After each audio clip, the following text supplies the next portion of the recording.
Hello everybody, this is Jessica from Pug Stitches Knits, and I am here to show you how to do colorwork knitting with one color in each hand, which is my preferred way of doing colorwork. I just think once you get it, it really flows.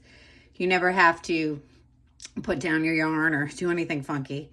And I'll also show you how I catch the floats when I do that. So I didn't do any floats here, but I just want to show you quickly.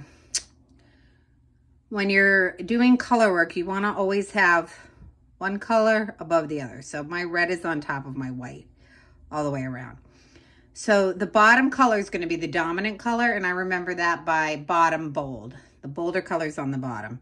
So usually that's your accent color, contrast color, but it can be whatever you choose. You just want to keep it kind of consistent. You might change it in different sections of the pattern. If the pattern has a chunk that has a lot of, say, red, you might want the white as the accent, and then it flips, so it's mostly white with a little red. Then you might want to switch the red to the bottom, so that pops more. So for this, we're just gonna have our white be the bottom. So when we're doing it with two hands, the bottom color goes on the left, and you'll be able to see it's lower on my hands once I do it. So I catch my yarn by going around my pinky and then under index finger. You can do it any way you want. Some people go around the index finger twice, your choice. So basically what we're doing is throwing with our right and continental, picking with our left. So you just follow the chart of your pattern, and you're just gonna knit with whatever color it tells you to. Spreading out the stitches on our right hand needle so we don't get clumpy color work. And I just go along.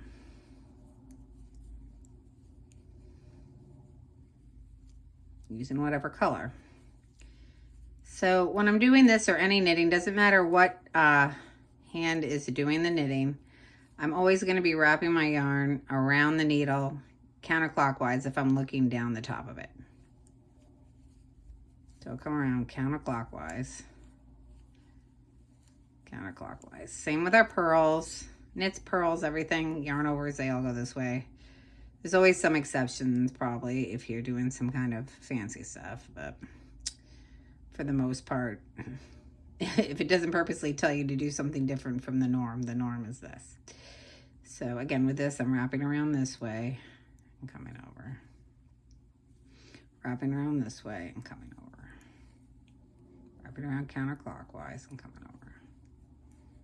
Wrap it around, counterclockwise and coming over. So if you don't have too many stitches in a row, you can just keep going like this forever. Right? My yarn's tightly around there. Now,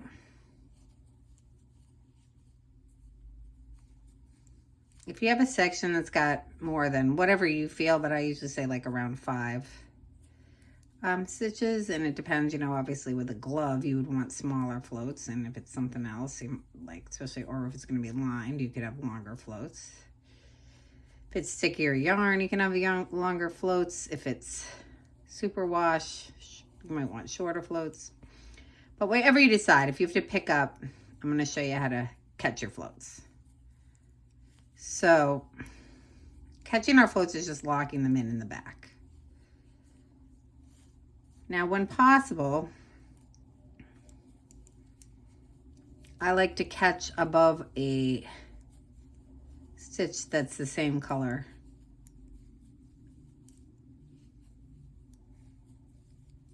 as the yarn I'm floating. So here's a white stitch. I'm floating my white yarn. So I'm going to do it there. So this is how we do a float when we're knitting with the yarn on our right and we're catching the yarn on our left. So I'm going to go in as if to knit, and then I'm going to go under that yarn with my right needle. If it goes under my left needle, that's fine too. I'm going to knit, and then those both come over, and see how that's caught there. And sometimes I give it a gentle tug after my next stitch so that it doesn't pop through the front there. I'm going to do them a little more often than I normally would so I can show you a few of them. So I go into knit, go under that yarn. Only the right needle has to go under. If the left needle goes under, it's okay, but it doesn't have to. gentle tug, and moving right along.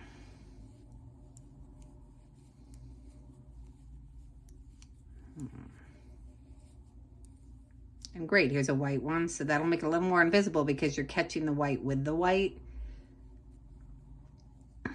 So when I lock it here, see how there are two whites together, so that goes a little nicer than if I had caught it with a red here. It's just gonna, a little bit more visible, still hopefully not too visible, but that's my preference if I have an option, like if they're close by.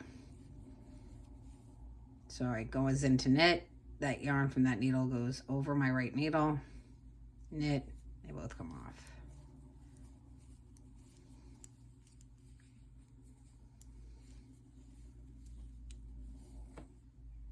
A little slim slam here.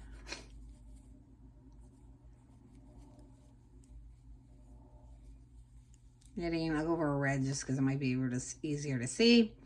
So I go in as to knit, go under that yarn, wrap, and over, both caught.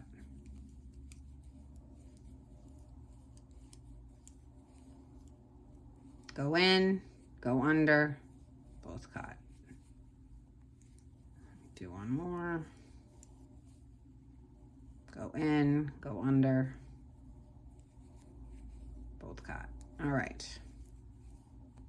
Piece of cake, right? Okay, now, to catch it, reversing the yarns is slightly different, but once you get the hang of it, it's just as easy. You just have to do it enough that you're like, remember how to do it. So we're gonna knit a little with the white, so I'm just picking away here.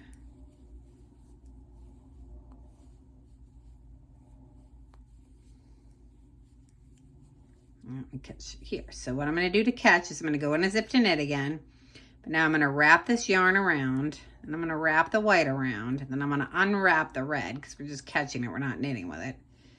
And then I come over to finish my knit, and they're both caught back there. So I'll keep knitting with my left hand needle. I'm sorry, my left hand yarn.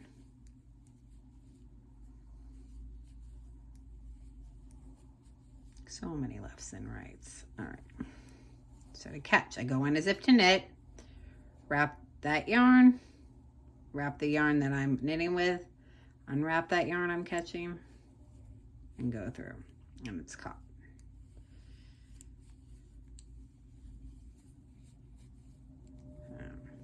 Hold on, my yarn does not want to flow here where I got my little, could have put a few more stitches on this sample. Wait. And again, so since that was red, I might catch there because then there'd be two reds. But for the sake of this, we don't care too much. Okay. So I'm going to wrap around with the red, wrap around with the white, unwrap with the red, finish my knit stitch.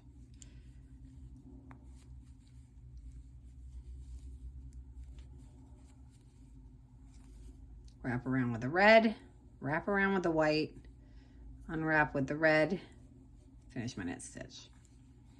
So one thing I do just want to point out, which hopefully you've caught by now, is I got to make sure when I wrap with my red, as if I'm knitting the stitch, I wrap with this. When I unwrap, I got to make sure I'm not wrapping around this left-hand needle. I just want to go between and down. So I'll show you that again. So make sure it's unwrapping between the needle the same way you wrapped it. I come in, I wrap, so I'm in between the needles, just like if I were knitting, yarn over, and then I want to unwrap just the way I came. So I don't want to go like that. I want to go like that.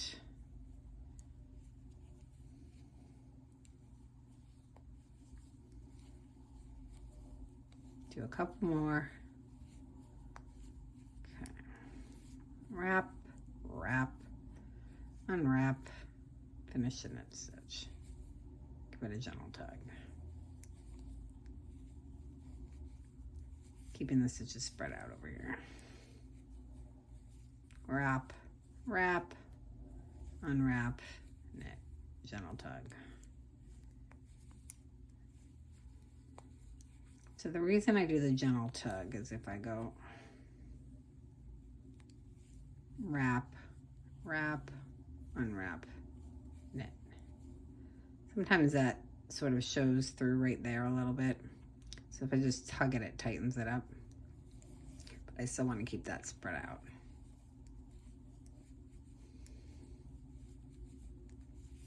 Wrap, wrap, unwrap, knit, gentle tug. All right, guys, nice work. If you have any questions, you can let me know down below.